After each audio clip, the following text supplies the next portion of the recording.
అంటే మీరు ఆలోచన లేదని చెప్పి చంద్రబాబు నాయుడు గారికి ఆలోచన లేదని మీరు అంటున్నారు కదా! ఆ! గత వారం రోజుల క్రితం చంద్రబాబు నాయుడు గారు ఒక కార్యక్రమంలో దీనికి సంబంధించి ఒక వ్యాఖ్యలైతే చేశారు. ఆ! మహాత్మా గాంధీ, డాక్టర్ బిఆర్ అంబేద్కర్ నేను ఒకేసారి అది కాదు. ఇది ఎంత జోక్ సార్ ఇది నిజంగా. ఆయనకి మనలాంటి వాళ్ళు కొద్దిగా చదువుకుని 2 అక్షర ముక్కలు వచ్చిన వాళ్ళు ఏదైనా నవ్వుకుంటారనే ఆలోచన కూడా లేదా ఆయనకి? మహాత్మా గాంధీ ఎక్కడ, అంబేద్కర్ గారు ఎక్కడ? అంబేద్కర్ కింద నుంచి వచ్చాడు, అందిపుచ్చిన అవకాశాలను బ్రహ్మాండంగా కష్టపడ్డాడు, పేదవాడు కొరకు చనిపోయే వరకు కూడా దాని వరకే ఉన్నాడు, అట్లాగున్నాడు. ఆయన పిల్లలు వాళ్ళ సంతానం ఎవరు పెద్దగా లక్షల కోట్లు చెప్పలా. నువ్వే అంటున్నావు మన మీటింగ్లో చెప్పా 1,00,000 కోట్లు సంపాదించారని నాకుందని. మరి పాప మహాత్మా గాంధీ ఆయన ఏం చేశాడు? ఈ కోటు సూట్లు బూట్లు వేసుకుని భారత్ చట్ల ఇంగ్లాండ్ చదువుకొని ఆఖరికి ఆయన ఏం చేశాడు?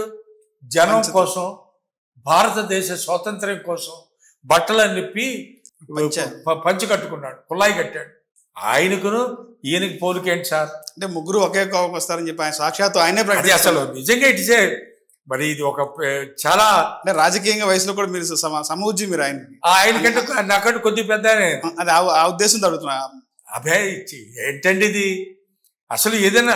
అందుకని నాకేమనిపిస్తుందంటే ఈ మధ్యకాలంలో చాలా వింటున్నా ఆయన మాటలు, వింటున్నా ఆయన పెద్ద ఆయన ఈ వయస్సు ప్రభావం మీద పడి ఏం మాట్లాడుతుందో తెలియకుండా మాట్లాడుతున్నారేమో అనిపిస్తుంది నాకు. I feel like that. 95లో ముఖ్యమంత్రిని చూస్తున్నారు. ఇప్పుడు నేను ప్రజెంట్ 2025 ముఖ్యమంత్రి చంద్రబాబు నాయుడు కాదు మీరు చూసేది. మీరు 1995 ముఖ్యమంత్రి ఎలా ఉన్నాడో ఆ చంద్రబాబుని ఇప్పుడు మీరు చూస్తున్నారు అని చెప్పి అంటారు. ఆయన అలా అనిపిస్తుందా మీకు ఏమన్నా? ఒక విధంగా ఆయన ఆలోచన సరళది అయితే అదే, కానీ ఇది లేదుగా, ఇది పోయిందిగా.